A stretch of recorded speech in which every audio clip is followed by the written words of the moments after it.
Hello everyone, welcome to Allen junior wing. आज हम करेंगे क्लास 10th का टॉपिक सिविक्स में से फर्स्ट चैप्टर हमारा ही पावर शेयरिंग। ठीक है, पावर का मतलब क्या होती है? शक्ति, और शेयरिंग मतलब बांटना। ठीक है, तो पावर को कैसे बांटना है? ठीक है, यहाँ पर हम एग्जांपल लेंगे दो देशों का, एक बेल्जियम है और दूसरा श्रीलंका है, उसके बारे में हम पढ़ेंगे। ठीक है, इसका ओवरव्यू देखिए, हमने डेमोक्रेसी के बारे में पहले ही पढ़ रखा है, टूर ऑफ डेमोक्रेसी हमने पढ़ा, डेमोक्रेसी किस तरीके से काम करती है। ठीक है, सो ऑर्गन है गवर्नमेंट का मेन, इंटेलिजेंट शेयरिंग्स। ठीक है, मेन चीज क्या है गवर्नमेंट के अंदर? क्या होता है? लेजिस्लेचर होता है। जहां पर डेमोक्रेसी है ना, वहां पर ये तीन ऑर्गन आपको देखने को मिलेंगे, लेजिस्लेचर, एग्जीक्यूटिव और जुडिशरी। लेजिस्लेचर का काम क्या होता है? कानून बनाना। ठीक है, और जो जुडिशरी होती है, और जो इससे पहले हम बात करें एग्जीक्यूटिव, इसका काम होता है कानून को लागू करवाना। ठीक है, हमारी जैसे पुलिस। एग्जीक्यूटिव पुलिस हो गई, लेजिस्लेचर जो कानून बनाती है, हमारी संसद, वो कानून बनाने का काम करती है हमारे देश के अंदर। जुडिशरी क्या होती है? जिसके पास ये पावर होती है, जो भी कानून बनाती है लेजिस्लेचर, ये एग्जीक्यूटिव उसको कानून को लागू करवाती है, उसको चेक करना काम है जुडिशरी का कि वो कानून लोगों के लिए सही है या नहीं है। ठीक है, very important to design of democracy. In this the next 2 chapters हम आइडिया पढ़ेंगे पावर शेयरिंग का फॉरवर्ड। ठीक है, सो यहाँ पर दो कंट्री है, मैंने बताया बेल्जियम और श्रीलंका। हम इसका एग्जांपल पढ़ेंगे कि यहाँ पर डेमोक्रेटिक कंट्री है दोनों की दोनों, ये कंट्रियां दोनों की दोनों डेमोक्रेटिक हैं। ठीक है, यहाँ पर लेकिन पावर शेयरिंग किस तरीके से काम करेगी हम उसके अंदर पढ़ेंगे सारा। Both these stories are about how democracy is handled, demands of power sharings, the story of the general conclusion about the need of power sharing in democracy। so हमें क्यों जरूरत पड़ रही है पावर शेयरिंग की डेमोक्रेसी के अंदर, हम इसके बारे में पढ़ेंगे। ठीक है, सो बेल्जियम और श्रीलंका। बेल्जियम देश है यूरोप के अंदर, कॉन्टिनेंट में, यूरोप कॉन्टिनेंट में। श्रीलंका हमारा एशिया के अंदर हमारा पड़ोसी देश है, पड़ोसी है हमारा वाया सी रूट से। ठीक है, यहाँ पर बेल्जियम के बारे में पढ़ेंगे सबसे पहले। एक स्मॉल कंट्री है, ये यूरोप के अंदर है। ठीक है, स्मॉलर एरिया है इसका, किस स्टेट से? हमारी हरियाणा स्टेट से स्मॉलर एरिया है इसका, क्योंकि हरियाणा का आपको एरिया पता हो 44,212 स्क्वायर किलोमीटर है हमारा। ठीक है, हमारे हरियाणा का एरिया। ठीक है, सो बात करें, इट हैज बॉर्डर्स विद, अब इसके जो बेल्जियम देश है, इसके बॉर्डर किस किस के साथ में है? फ्रांस के साथ है, नीदरलैंड के साथ में, जर्मनी के साथ में है, लग्जमबर्ग के साथ में है। It has a population, population भी कितनी है इसकी? Little over 1 crore, 1 crore population almost इसकी। अगर बात करें हरियाणा की, अगर ये हरियाणा से कंपैरिजन कर रहे हैं तो हरियाणा की पॉपुलेशन कितनी है? ठीक है, ऑलमोस्ट 2 करोड़ 53,51,462 ये हरियाणा की पॉपुलेशन है। 2 करोड़ 53,51,462। ठीक है, आगे हम बात करें, यहाँ की पॉपुलेशन कितनी है बेल्जियम की? 1 करोड़। ये फैक्ट पता करना आप लोग को। बेल्जियम एक कंट्री है, यूरोप के अंदर है। ठीक है, ये हरियाणा से भी छोटी एरिया के मुकाबले में। ठीक है, फ्रांस, नीदरलैंड्स, जर्मनी, लग्जमबर्ग इसकी जो पड़ोसी कंट्री है। ठीक है, और पॉपुलेशन भी इसकी आधी है हरियाणा से। इतनी बात आपको समझ में आई होगी। ठीक है, क्योंकि ये चैप्टर बहुत बढ़िया है। एक एक लाइन इसकी जो है ना एनसीईआरटी की, मैं आपको बता दूं, एक एक लाइन एनसीईआरटी की बहुत ही बेहतरीन होती है, इसलिए हमें जो है एक एक लाइन हम इसको पढ़ा रहे हैं। अब द एथनिक, यहाँ पर एक वर्ड आया है, compositions of this small country is very complex.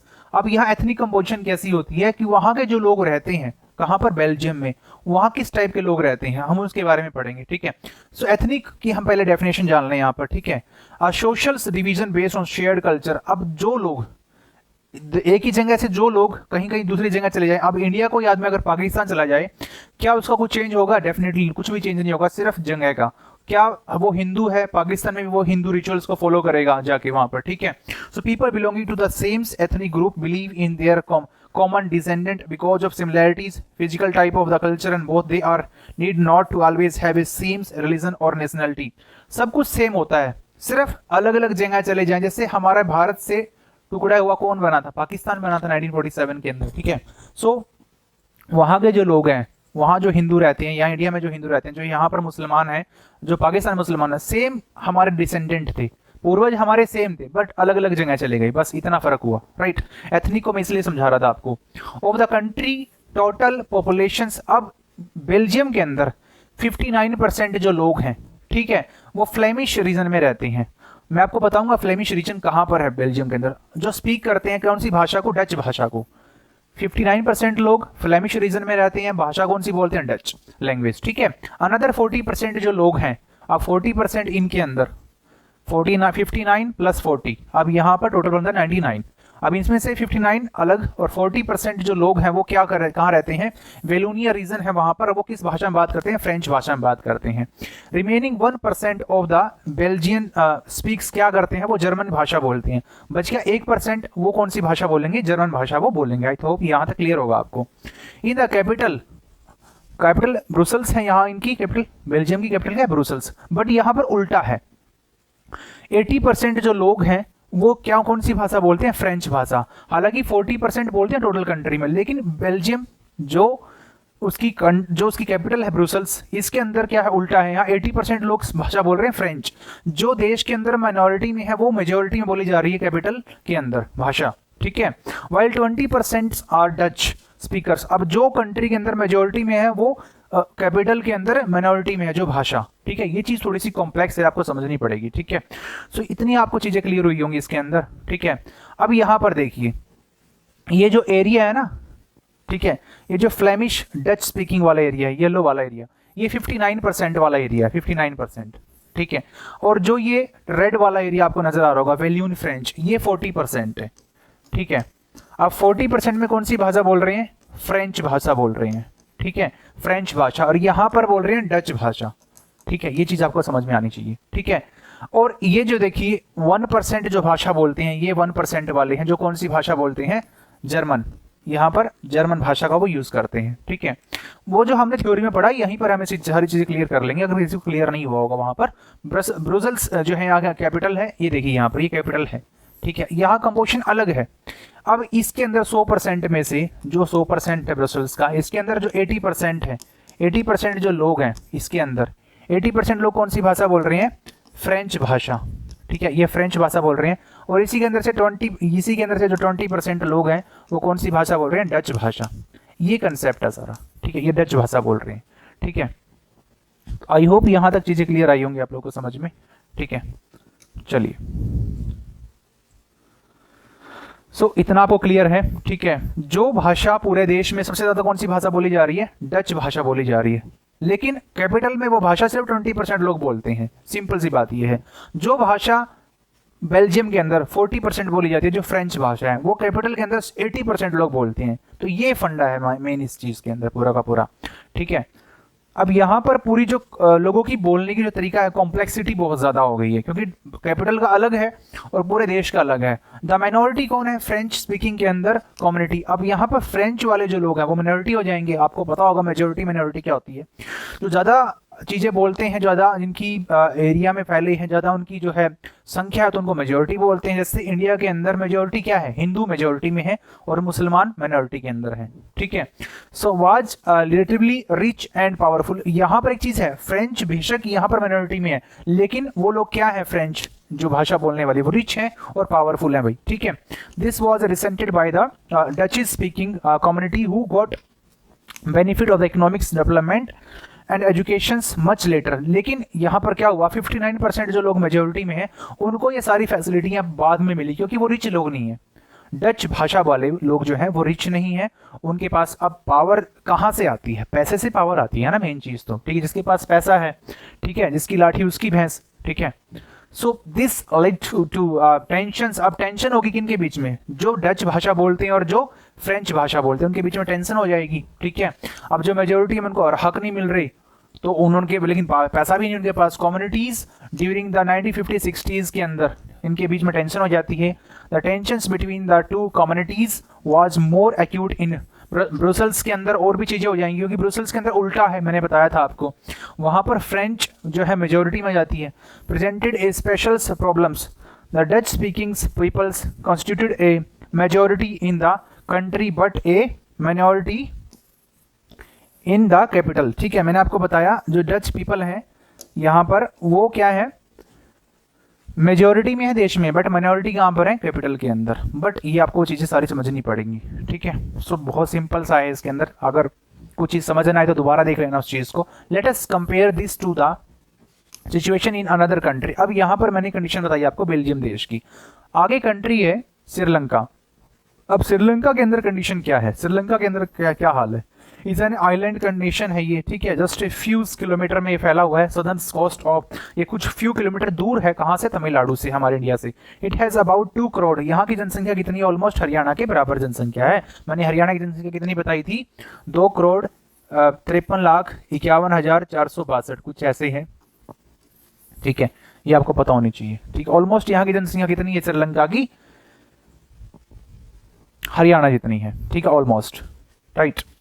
सो आगे हम करें यहाँ पर, ठीक है, like other Nations in the south Asia region, Sri Lanka जो है एज ए डाइवर्स पॉपुलेशंस, यहाँ की जो पॉपुलेशन बहुत डाइवर्स है। अब डाइवर्सिटी का मतलब होता है अलग अलग टाइप के लोग रहते हैं इस श्रीलंका के अंदर, विभिन्नता अलग अलग है, ठीक है। द मेजर सोशल ग्रुप यहाँ पर क्या है, सिन्हाला स्पीकर्स। अब सिन्हाला स्पीकर, सिन्हाला एक लैंग्वेज है वहां पर श्रीलंका के अंदर, जो कितने % लोग बोलते हैं, 74% लोग। बहुत ही सिंपल भाषा में समझा रहा हूँ। सिन्हाला स्पीकर्स कितने हैं श्रीलंका के अंदर, 74%, 100 में से 74। It means very clear this is called majority, ये मेजोरिटी में है, ठीक है। एंड द तमिल स्पीकर, जो तमिल भाषा बोलते हैं वो कितने हैं, 18%, ठीक है। So among Tamils there are 2 sub group. अब तमिल के भी 2 सब ग्रुप है, सिन्हाला का तो एक ही ग्रुप है, 74% वो जो है इसको भाषा बोलते हैं श्रीलंका के अंदर, और ये बुद्धिस्ट धर्म को मानते हैं, सिन्हाला जो है स्पीकर्स, ठीक है। अब तमिलनाडु के अंदर 18% तमिल स्पीकर है, इनमें से भी 2 भागों में डिवाइडेड है, ठीक है। नेटिव तमिलनाडु के जो है, कुछ तो यहाँ के तमिलनाडु से आए हुए लोग हैं, जो हमारे इंडिया से आए हुए हैं, कुछ वहाँ के ही हैं तमिल्स भाषा जो बोलते हैं, राइट, और कॉल्ड श्रीलंकन तमिल्स। अब यहाँ पर 13% कौन है, यहाँ पर 13% है श्रीलंकन तमिल्स, ठीक है।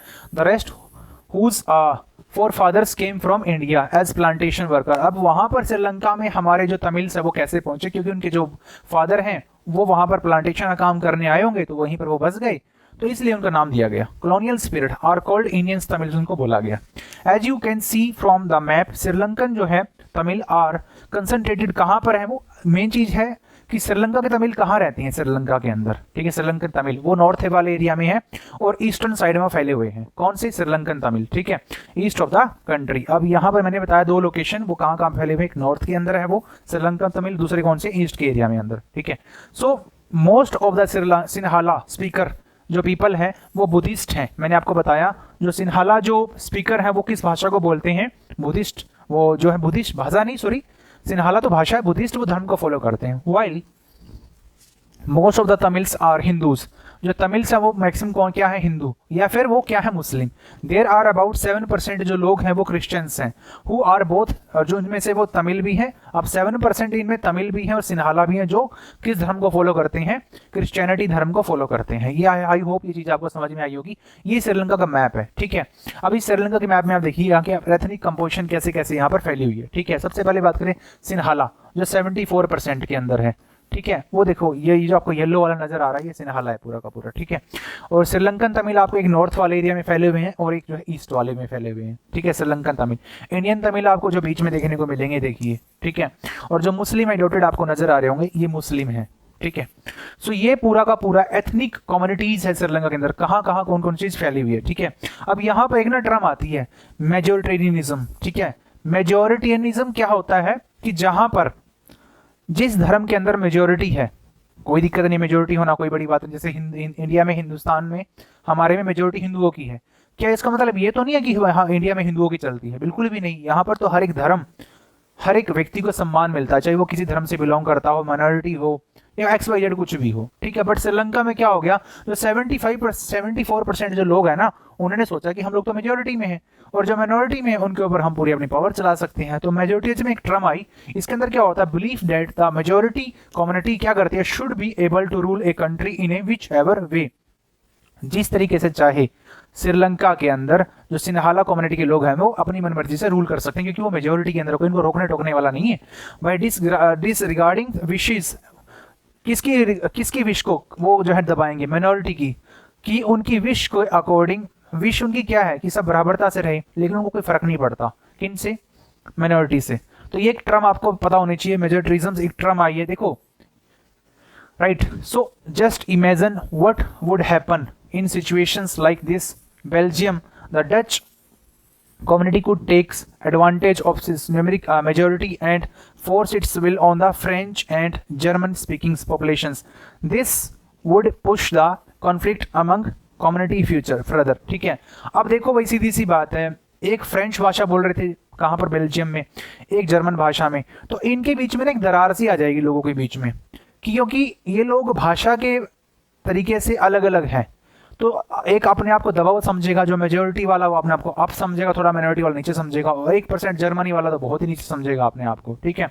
तो इनके बीच में एक ये दरार आ सकती है कि ये लोग अपने आप को दूर करना चाहेंगे, जैसे हमारे साथ हुआ था ना, a very messy partitions of the country, both the sides would claim control over the Brussels. अब ब्रुसेल्स के अंदर क्या हो रहा है कि जो है ना, अब जो 80% जो भाषा बोलते हैं वो फ्रेंच वाले हैं, ठीक है, वो चाहेंगे कि ब्रुसेल्स हमारा हो जाए, ठीक है, बट फ्रेंच ऑलरेडी उस कंट्री के अंदर माइनॉरिटी में है, तो डच भी चाह सकते हैं ना कि भाई हमारी कंट्री हो जाए, 59% तो हमारा एरिया है पूरा का पूरा बोलने वालों का, ठीक है। सो ये चीज मेन कारण होती है पार्टीशन का। हमारा जो भारत और पाकिस्तान अलग होने का कारण क्या है, हिंदू मुस्लिम के बीच में एक बंटवारा देखा गया जो मोहम्मद अली जिन्ना ने करवाया है इसको, ठीक है। दूसरा भाषा का भी बहुत बड़ा रोल रहता है, ठीक है। सो इन श्रीलंका के अंदर हम बात करें, द सिन्हालास कम्युनिटी क्या कर रही है, एंजॉय कर रही है एन इवन बिगर मेजोरिटी, ये बताया मैंने आपको, मेजोरिटी सिन्हाला की कहां पर है, श्रीलंका के अंदर, ठीक है। Could impose it's will on the entire country, और वो सारी अपनी विल पावर लगा रहे हैं श्रीलंका कंट्री के ऊपर, ठीक है, क्योंकि उनकी सारी की सारी मेजोरिटी है, वो जो चाहे वो श्रीलंका के अंदर करना चाहते हैं, ठीक है। Look at what happened in the both these common countries, और फिर हम देखेंगे आगे कि इस दोनों कंट्रियों में क्या क्या होता है, ठीक है। मैंने आपको श्रीलंका का एग्जांपल बताया। अब मेजोरिटीज्म क्या होता है, मेजोरिटियन जो इज्म होता है इन श्रीलंका के अंदर क्या हुआ इसके अंदर, ठीक है। अब मेजोरिटी एक वर्ड है, ठीक है, मेजोरिटी मैंने बताया आपको, जहां पर जिस ग्रुप के ज्यादा लोग होंगे उसको मेजोरिटी कहते हैं, और जिसके कम होंगे उनको माइनॉरिटी बोलते हैं। तो एक टर्म आ गई यहाँ से, Sri Lanka emerged as an independent. Sri Lanka का जो है वो शुरुआत कब हुई, कब उसको आजादी मिली, 1948 के अंदर। The leaders of the Sinhala community shout to secure dominance over government by the virtue of their majority. Majority का फायदा उठाकर कौन, सिन्हाला ग्रुप के लोग श्रीलंका के अंदर अपने आप को पावरफुल साबित कर चुके थे। अब उनको अपनी पावर को और डाइवर्स करना था बहुत ज्यादा। अब यहाँ पर इनको सोचा कि अब इसको और एक्सपेंड करते हैं, ठीक है। As a result the democratic elected government adopted a series of majoritism. मैंने बताया आपको एक टर्म मेजोरिटिज्म क्या होती है। मेजोरिटिज्म मतलब क्या होता है कि जहां पर मेजोरिटी के राज चलेगा, एस्टेब्लिश सिन्हाला सुपरमेसी। अब उन्होंने दिमाग लगाया कि अब हमारी सुपरमेसी चलेगी।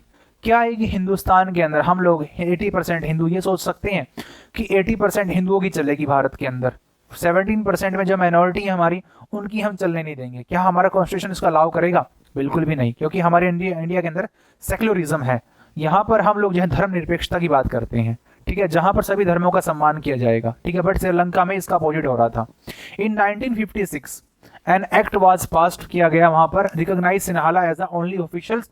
इनकी क्या 1956 में एक बवाल ये हो गया कि 1956 में एक्ट पास किया गया, कानून बनाया गया, सिन्हाला जो लैंग्वेज है उसको क्या कर दिया गया, रिकॉग्नाइज कर लिया गया कि ये भाषा अब भाई ये श्रीलंका में मानी जाएगी, बाकी सब भाषाओं को जो है भाड़ में जाने दो। रिगार्डिंग तमिल को डिसगार्ड कर दिया कि हम तमिल को बिल्कुल भी प्रायोरिटी नहीं देंगे।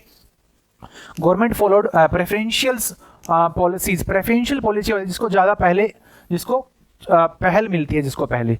अगर दो लड़के हैं, मैं आपको बता दूं इसके अंदर, सिन्हाला ग्रुप का एक लड़का है, एक पोस्ट निकली हुई है, सिन्हाला ग्रुप का एक लड़का जो कम्युनिटी से है, दूसरा आपका तमिल कम्युनिटी से है, ठीक है। सिन्हाला कम्युनिटी के बच्चे को जॉब मिलेगी, तमिल वाले को बच्चे को जॉब नहीं दी जाएगी। ये प्रेफरेंशियल्स किया गया उन लोगों के द्वारा, जो बहुत ही गलत था, अनकॉन्स्टिट्यूशनली था।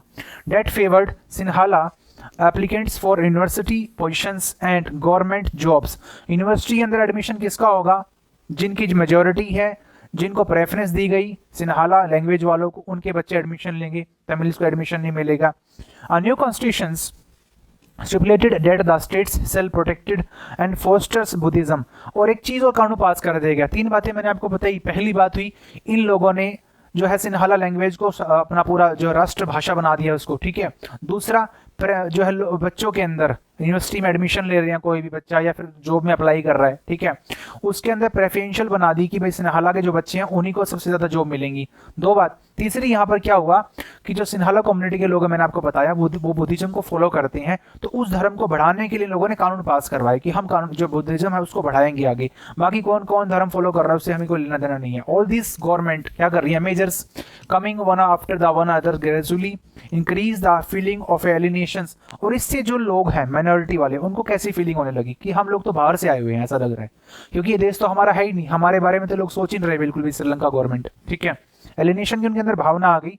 Among the Sri Lankans Tamils, they felt that none of the major political parties led by the Buddhist Sinhala leaders was sensitive to their language and culture। अब यहाँ पर sensitive कौन हो चुके थे अपने भाषा के बारे में, सिन्हाला लीडर्स, ठीक है, और तमिल्स भी होने वाले थे फिर आगे, ठीक है। So they felt that the constitutions and government policies denied them equally political rights. सीधी सी बात है, डिनाई हो रहे हैं ना उनको तो मना ही किया जा रहा है स्पष्ट रूप से कि आप ना तो पॉलिटिशियन में आप लोग आगे आ सकते, आपके बच्चों को जॉब नहीं मिलेगी, आपके बच्चों का एडमिशन नहीं मिलेगा यूनिवर्सिटीज के अंदर, बुद्धिज्म को हम आगे फोस्टर करेंगे, ठीक है, उसको इनहेंस करेंगे बुद्धिज्म को। तो ये चीजें क्या हो रही है, माइनॉरिटी को दबाया जा रहा है, डिस्क्रिमिनेशन हो रहा है, उनके साथ में भेदभाव हो रहा है against them in the getting jobs and others opportunities and ignore their interest as a result the relations। ये सब चीजें वहां पर सिन्हाला ग्रुप ने तमिल्स जो लैंग्वेज ग्रुप है उनके साथ की, ठीक है। इससे वो बात बहुत सिंपल से क्लियर हो रही है कि यहाँ पर स्पष्ट रूप से तमिल लोगों को दबाया जा रहा था। और बेल्जियम का हमने एग्जांपल पढ़ा, वो आगे हम और पढ़ेंगे, इसके बारे में इलैबोरेट करूंगा मैं आपको ये चीजें, ठीक है। कि बेल्जियम, देखो मैंने श्रीलंका का आपको एग्जांपल दे दिया कि वहां पर इन लोगों ने कैसे क्या किया इन लोगों के साथ में, बट बेल्जियम में ऐसा नहीं हुआ, वो हम आगे पढ़ेंगे नेक्स्ट पार्ट के अंदर, ठीक है। श्रीलंका के अंदर मेन चीज क्या होनी चाहिए, हमारी डेमोक्रेसी। डेमोक्रेसी किसे कहते हैं, अब ये दो कंट्री डेमोक्रेटिक नहीं हो सकती। ये जो श्रीलंका का एग्जांपल मैंने आपको बताया, डिक्टेटरशिप एक प्रकार से तानाशाही है कि जो मेजोरिटी में लोग हैं क्या वही लोग पावर चलाएंगे पूरे श्रीलंका के अंदर, माइनॉरिटियों को कोई लॉ नहीं मिलेगा, कोई कानून उनके लिए नहीं है क्या, उनको कोई राइट्स नहीं मिलेंगे, बिल्कुल मिलने चाहिए, ठीक है। देखो फ्रांस के अंदर क्या है, सॉरी बेल्जियम के अंदर, बेल्जियम मैंने आपको पढ़ाया कि जो मेजोरिटी है जो माइनॉरिटी है, मेजोरिटी में हमने डच भाषा वाले हैं और माइनॉरिटी में फ्रेंच भाषा वाले हैं, फ्रेंच भाषा वाले लोग हैं, लेकिन फिर भी वो लोगों ने आपस में पार्टीशन की इतनी बात नहीं देखने को मिली कि ठीक है पार्टीशन एक जो है ऐसी चीजों से कारण बन सकता है, ऐसा हो सकता है, बट पार्टीशन की बात नहीं हुई उसके अंदर, ठीक है। 1% जर्मनी वाले हैं, उन लोगों में कुछ ऐसी बात हुई, ठीक है, बट यहाँ पर स्पष्ट रूप से लोगों ने कानून ही ऐसे बना दिए हैं कि माइनॉरिटी वाला दबा कुचला ही रह जाएगा इस तरीके से, ठीक है। सो आज हम यहाँ तक ही पढ़ेंगे इसको। अगर आपको यहाँ तक चीज़ें जो है पसंद आई हो, वीडियो अगर अच्छी लगे तो प्लीज़ इसको लाइक करें, चैनल को सब्सक्राइब करें और जितना हो सके इसको शेयर करें अपने दोस्तों के अंदर, ठीक है। क्योंकि मैं क्लास 9th की सारे सब्जेक्ट लाइक सोशल साइंस के जितने भी होते हैं, geography, polity, history and economics पे अभी रिसेंटली हम स्टार्ट करेंगे, ठीक है, वेरी सून। और अभी क्लास 9th का टॉपिक है पावर शेयरिंग सिविक्स का, तो ये सारी चीज़ हम कंप्लीट कराने वाले हैं आपको फ्री ऑफ कॉस्ट, कुछ इसका हम चार्जेस आपसे नहीं लेने वाले हैं। सो बस आपका ये हक बनता है कि आप चैनल को सब्सक्राइब करें और जितना हो सके इसको जो है आप शेयर करें, और अगर कोई चीज़ आपको लगती है कि ये कमी है तो आप उसको कमेंट सेक्शन में जरूर बोलें। Thank you so much.